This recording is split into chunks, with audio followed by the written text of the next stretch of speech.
یہ کہانی ایک دلچسپ واقعہ پر مبنی ہے جس میں حضرت محمد صلی اللہ علیہ وسلم کی حکمت، صبر اور اللہ تعالیٰ کی قدرت کا مظاہرہ ہوتا ہے۔ مکہ کی گلیوں میں لوگوں کے درمیان چامگوئیاں ہو رہی تھیں۔ ہر کوئی یہ کہہ رہا تھا کہ ایک جادوگرنی نے مکہ کے چند افراد پر جادو کر دیا ہے جس کی وجہ سے لوگ بیمار ہو رہے ہیں۔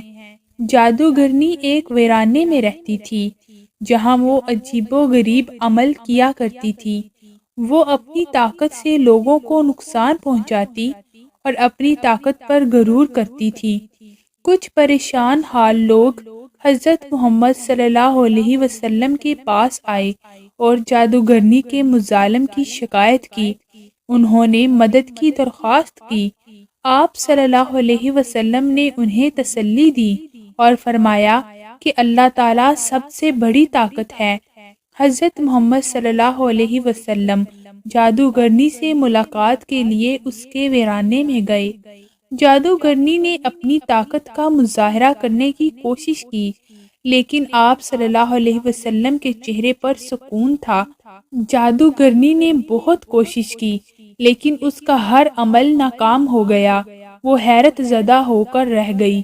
آپ صلی اللہ علیہ وسلم نے اسے اللہ کی وحدانیت کی طرف دعوت دی اور بتایا کہ حقیقی طاقت صرف اللہ کی ہے۔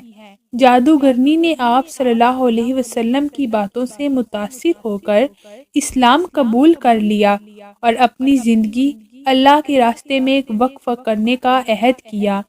جب جادوگرنی نے اسلام قبول کر لیا تو مکہ کے لوگوں کو سکون ملا، ہر طرف خوشی اور عمل کا ماحول بن گیا۔